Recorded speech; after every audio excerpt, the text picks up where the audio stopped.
பக்கத்தில் நீங்கள் எவ்வளோ பெரிய ஆள், உங்களை வந்து அந்த மாதிரி பன்னீர் சோடா கூப்பிடுறதுக்கு வைக்கிறதுக்கு மிஸ்கின் சார் கூப்பிட்டுருக்காரா? இல்லை சார், இது வரைக்கும் என்ன பன்னீர் சோடா கூப்பிடல. நானும் பன்னீர் சோடா விட்டு ரொம்ப நாள் ஆச்சு, அதனால நினைக்கிறேன் கூப்பிடுறதில்ல.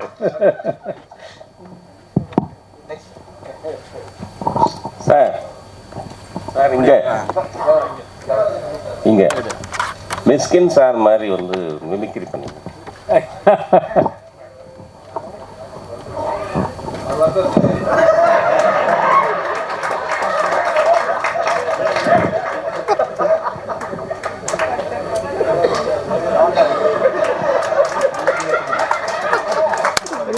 சார் ஷூட்டிங் ஸ்பாட்ல மிஷ்கின் சார் எப்படி பேசுவாரோ அது மாதிரி 2 வார்த்தை நீங்க பேசி காமிங்க sir. Oh my God.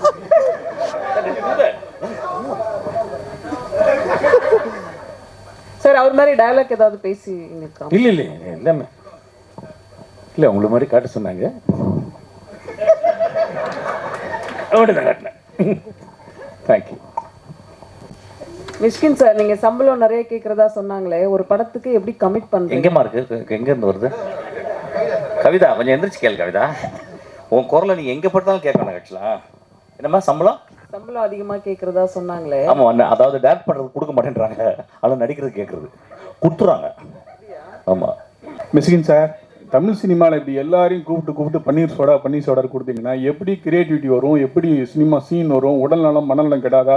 Pandiraj sir paneer soda குடிப்பாரு எங்களுக்கு என்னைக்கு தான் தெரியும். நீங்க பன்னீர் சோடா குடிச்சது இல்லையா? பன்னீர் சோடா குடிச்சு பாருங்க, உங்களுக்கு உடல் நலம், அறிவு நலம், மனநலம் எல்லாமே நல்லா ஜாஸ்தி ஆகும். ஆக்சுவலா அது வந்து கோட் வேர்டு. நீங்க நான் எதை சொன்னீங்கன்னு நீங்க சொல்ல முடியாது. அதனால தான் நாங்க கண்டுபிடிச்சிட்டோம். we coin a word called panneer soda. it can be a real panneer soda, it can be a pseudo panneer soda. நீ சொல்றது மாதிரி நான் பன்னீர் சோடெல்லாம் விட்டுட்டேன். அவர் சொன்னது 3 வருஷத்துக்கு முன்னால கதை. நீ ரொம்ப நல்லவன்டா வெங்காய கற்பா.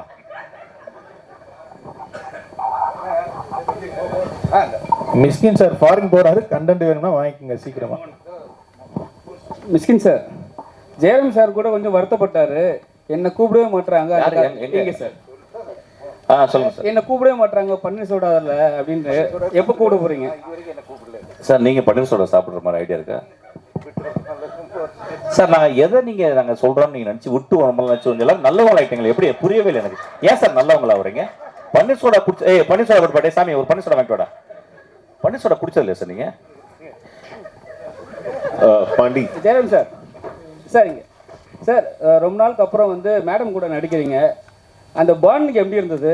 ஏன்னா ஃபர்ஸ்ட் மாதிரியே வந்து அவங்க டோட்டலாகவே மாறிட்டாங்க, ரொம்ப அமைதியாக பேச ஆரம்பிச்சிட்டாங்க. முதல்ல வந்து ரொம்ப கரெக்டாக வந்து கேள்வியெல்லாம் கேட்பாங்க. இப்போ வந்து எல்லாமே டோட்டலாக சரிப்பா எல்லாம் நம்ம பசங்க தானே பார்த்துக்கலாம்னு சொல்லிட்டாங்க. இப்போ எப்படி இருக்கு அந்த பாண்டிங்? இல்லை, நாங்கள் கிட்டத்தட்ட இப்போ கடந்த 40 வருஷங்களாக நிறைய படங்கள் 25 படத்துக்கு மேலே ஹீரோயினாக பண்ணியிருக்கோம். எந்த இடத்துல இந்த கிவ் அண்ட் டேக் மாதிரி எந்த இடத்துல நம்ம எந்த ரியாக்ஷன் போட்டால் முருகி அதை எப்படி திருப்பி ரியாக்ட் பண்ணுவாங்கிறது அது இத்தனை படங்கள் பண்ணதுனால நிறைய தெரியும். நாங்கள் சேர்ந்து நடித்த படங்கள்லேயே 6 படத்துக்கு ஸ்டேட் அவார்டு வாங்கியிருக்கேங்க மலையாளத்தில்.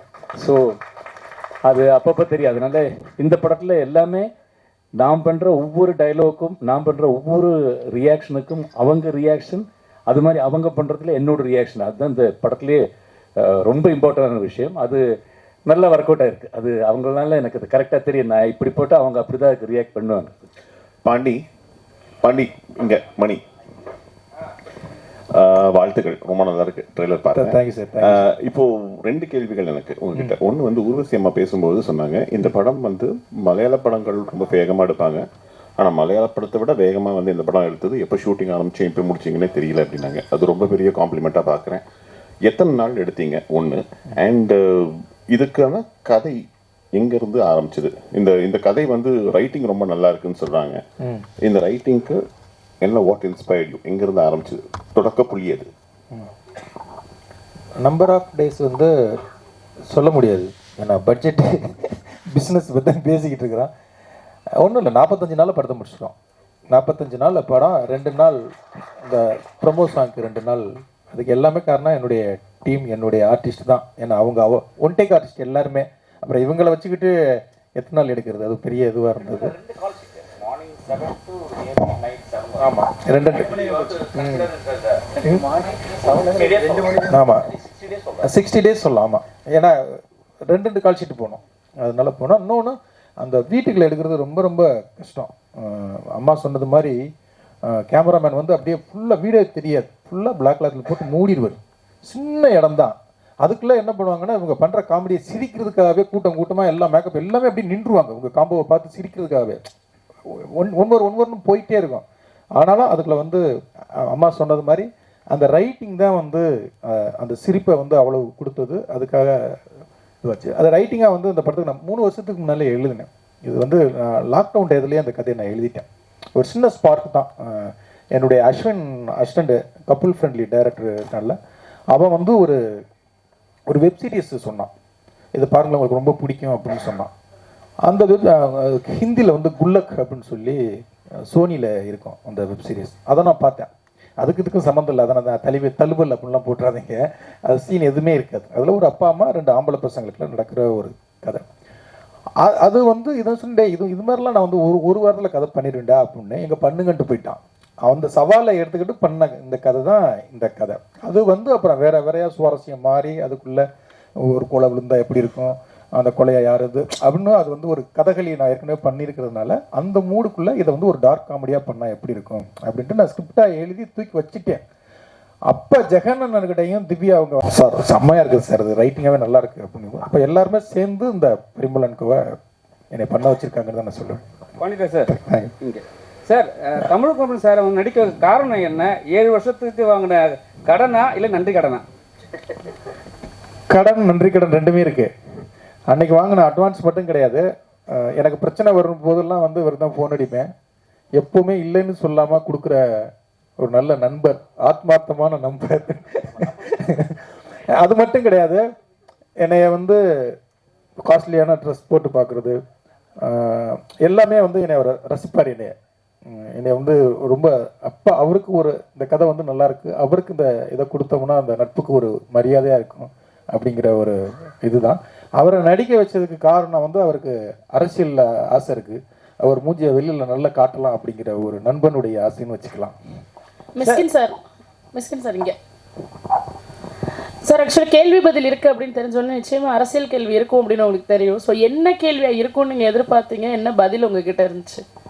இவ்வளோ காம்ப்ளிகேட் கேள்வி வேணாம், நீங்கள் கேட்டலாம் டேரெக்டாக. நீங்கள் இல்லை நீங்கள் எனக்கு புரியுது, you are very smart, I know, I understand totally, but I think you better you emit out that question.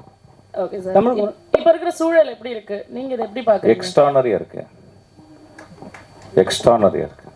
Urvashi madam, நான் வந்து கண்ணால் பார்த்தேன், நான் வந்து ஒர்க் பண்ணியிருக்கேன் திரு விஜயோட. இப்போ விஜய்னு சொன்ன கோச்சுக்கிறாங்க எல்லாருமே, எல்லாம் திட்டுறாங்க நிற்கல, என்னென்ன விஜயா அப்படின்னு. என்னுடைய தம்பி சகோதரர் நாங்கள் யாருமே எதிர்பார்க்கல. ஆனால் எனக்கு ஒரு பெரிய அமைதியாக இருந்துச்சு. என்றைக்கு ஆரம்பித்தாரோ எங்கள் அசிஸ்டன்ஸை சொன்னேன், I think there is going to be another tsunami அப்படின்னா. I told him very specifically, the day he is going to walk into the Kanyakumari or south extreme, people going to follow him like anything. I'm சொன்னேன். நான் சொன்னது நடந்துச்சான்னு தெரியாது, ஆனால் deep down I felt that this man will come அப்படின்ட்டு. என்னுடைய ஆஃபீஸில் நிறையா நண்பர்கள் வருவாங்க, டைரக்டர் நண்பர்கள் வந்து நிறைய ரைட்டர்ஸ் வருவாங்க. எல்லாருமே வந்து யாருமே ஒரு சீட்டு 2 சீட்டு தான் வருவாங்க கூட, அது கூட சொல்லலை, ஒரு சீட்டு கூட வரமாட்டார் அப்படி சொன்னாங்க. நான் ரொம்ப அமைதியாக இருந்தேன். ஸோ இன்றைக்கி வந்து வி ஸ்வீப் ஆக்சுவலி. இது வெரி ஹார்ட் ஒர்க்கர், ரொம்ப முக்கியமான ஒரு பாயிண்ட் சொல்லணும்னா strong will man actually. And இப்போ வந்து அவர் வந்து சினிமாவில் இருக்கும்போது வந்து ஒரு கால் ஷீட்டில் ஹீரோவாக இருந்தார். இனிமேல் வாழ்நாள் முழுதும் ஹீரோவாக இருக்கணும் ஆக்சுவலாக இருப்பார். Will do good actually, will all pray for you. He will do good. I know deep down. நம்ம நிறைய பேர் அவர் பிரச்சாரம் பண்ணும்போது ரொம்ப கேரக்டர் அசாசினேஷன்லாம் பண்ணாங்க. நான் பழகினது ஒரு 60 நாள், அதுக்கப்புறம் ஒரு 20 நாள் ஆக்சுவலி. அந்த 80 நாட்கள்லாம் ஐ குட் சி, பிகாஸ் நான் நிறைய வாழ்க்கையை படிக்கிறேன், நிறைய யோசிக்கிறேன். Is a great man actually. Is a great. இப்போ சொல்லுவாங்க நிறைய பேர் வந்து இதெல்லாம் வந்து தேர்தலுக்கு முந்தி சொல்ல மாட்டேன், because we are apolitical. We know both the families. எங்களுக்கு தெரியும், எனக்கு உதயம் தெரியும், உங்களுக்கு தெரியும். நாங்கள் தேர்தல் அப்போ நாங்கள் எதுவுமே சொல்லக்கூடாது. We have to keep quiet. There are the places where we have to keep quiet, we have to keep quiet. So I kept quiet actually. But deep down, I felt this is going to happen. 100% is going to happen, I know that. And it's happen and is going to do wonder. I am telling you. நான் வந்து நிச்சயமாக போய் எந்த ஒரு ஹெல்ப்புக்கும் போக போதில்லை. அவர் எந்த இடத்துல நான் டிஸ்டர்ப் பண்ண மாட்டேன். டிஸ்டன்ஸ்லேருந்து பார்ப்பேன், டிஸ்டன்ஸ்லேருந்து வாழ்த்துவேன், டிஸ்டன்ஸ் தான் அவருக்கு ப்ரே பண்ணுவேன். இதுக்கு நான் சொல்கிறதுல வந்து கொஞ்சம் கூட எந்த ஒரு அஜெண்டாக்காவும் நான் சொல்லவே இல்லை. he will do great things. நம்ம சொல்லலாம் அவருக்கு என்ன அனுபவம் இருக்குன்னு சொல்லிட்டு. வந்த எல்லாருக்குமே அனுபவம் கிடையாது. அவர் நல்ல மனுஷங்க இருக்கிறாங்க, சகாயம் போன்ற மனிதர்கள் இருக்காங்க. they will teach him. best people இருக்காங்க, they will teach him. he will do great things to people. I know that. thank you. Tamilkumar sir, Future ல தமிழ்குமார் சார், politics உங்களுக்கு interest சார் இருக்கா? சார் இப்போ நீங்கள் விஜய் சார் யாருக்கு என்னம்மா? ஃபியூச்சர்ல உங்களுக்கு பாலிடிக்ஸ் எனக்கு பாலிடிக்ஸே கிடையாதுமா. எனக்கு வந்து சினிமாவில் எது செத்து போயிடணுமா, சினிமாவில் டேரக்ட் பண்ணிட்டே செத்துடணும். சினிமாவை தவிர எனக்கு எதுவுமே தேவையில்லைம்மா எனக்கு ஆக்சுவலாக. ஏன்னா சினிமாவில் இருக்கும்போது கிடைக்கிற ஒரு சுதந்திரம் நான் பாலிடிக்ஸ் போகும்போது எனக்கு கிடைக்காதுமா. எனக்கு வந்து இந்த சினிமாவுக்கு வந்ததுக்கு எங்கள் தலைமுறை ஒரு 100 தலைமுறைக்கு எனக்கு வந்து புண்ணியம் செஞ்சிருக்கு. எனக்கு I am very happy about this. At no point in my life will enter into politics. That is not my forte actually. Tamilkumar sir, நீங்கள் விஜய் சார் போய் மீட் பண்ணீங்க, அவர்கிட்ட வந்து தமிழ் சினிமாவை பற்றி ஏதாவது கோரிக்கை ஏதாவது வச்சுக்கிறீங்களா? என்ன நிறைய வச்சிருக்கோம், நிறைய ஒரு மனுவாகவும் கொடுத்துருக்கோம், பண்ணித்தரேன்னு சொல்லியிருக்காரு. உடனே பண்ணித்தரேன்னு சொல்லியிருக்காரு. ஒரு விஷயம் மேடம், பாண்டியராஜ் சார் சொன்னார், ஒரு முக்கியமான உங்கள் வீட்டில் வந்து ஒரு துஷ்டி இது இருக்கும்போது, அண்ணன் இருக்கும்போது வந்து நீங்கள் நடிச்சீங்க, மறுநாளே வந்து நடிச்சீங்க, அதுவும் காமெடி சீன்லுன்னு. நீங்கள் நினச்சிருந்தா அந்த ஷூட்டிங்கை வந்து கேன்சல் பண்ணிக்கலாம்.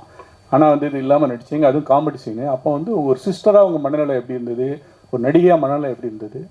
அது வேண்டாமே, இது ஒரு எமோஷ்னல் மீட்டிங் இல்லையே. அது ஒரு இன்சிடெண்ட் அவர் நல்ல விதமாக சொல்லி அதை விட்டுட்டார். அதை பற்றி நிறைய பேர் அந்த கேள்வி கேட்கக்கூடாதுங்கிறதுனால தான் உங்கள் யாருக்கும் நான் அதை பற்றி சொல்லலை. இது 100% நம்ம பர்சனலான ஒரு விஷயம். அது என்ன ஒன்று, அந்த யூனிட்டில் யாருமே அதை என்கிட்ட கேட்கல, டைரக்டர் கேட்கல. எஸ்பெஷலி ஜெயராமுக்கு என் ஃபேமிலியில் எல்லாரையுமே தெரியும் வருஷக்கணக்காக. அவர் எதையுமே கண்டுக்கலை. அவர் அதுக்கு முந்தின நாள் எடுத்த காமெடி சீனை பற்றி எல்லாம் பேசி பாண்டியராஜ் எதுவுமே கண்டுக்கலை. ஏன்னா எதையாவது கேட்டாக்கா நம்ம அந்த இது மாறிடும் இல்லைங்களா. அவர் ஒரு பெருந்தன்மையான ஒரு விஷயம் சொன்னார், நம்ம அதை இப்போ டிஸ்கஷன் வச்சுக்க வேண்டாமே. ஓகே சார், பாண்டியராஜ் சார், நீங்கள் ஸ்டேஜில் சொன்னீங்க சாண்டி மாஸ்டரை வச்சு செஞ்சேன், இன்னும் நல்லா நடிக்கிறாரு, இன்னும் மேலே மேலே வருவாருன்ட்டு. அவரை இப்போ வச்சு நீங்கள் ஹீரோவை பண்ண போகிறீங்க. ஹீரோ பண்ணுறதுக்கு டான்ஸில் இந்த படத்துலேயே ஒரு ஹீரோ தான். ஜெயராம் சார் எப்படி ஹீரோவோ, சாண்டி மாஸ்டர் ஒரு ஹீரோ, மிஸ்கின் சார் ஒரு ஹீரோ, ஊர்வசியம் எல்லாருமே இந்த படத்தில் எல்லா கேரக்டருக்குமே ஒரு இது இருக்கும். எப்போவும் இல்லை, இப்போவே அவர் சீக்கிரமாக இன்னும் ஒரு 2-3 வருஷத்தில் தவிர்க்க முடியாத தமிழ் சினிமாவுடைய ஹீரோவில் சாண்டி மாஸ்டர் கண்டிப்பாக இருப்பார். அவரும் நானும் சேர்ந்து கண்டிப்பாக பண்ணுவோம். நன்றி. தலைப்பு பூரா பன்னீர் சோடான்னு இருக்க போகுது சார். அதாவது பரிமளா அனுக்கோ பன்னீர் சோடா. அனைவருக்கும் நன்றி.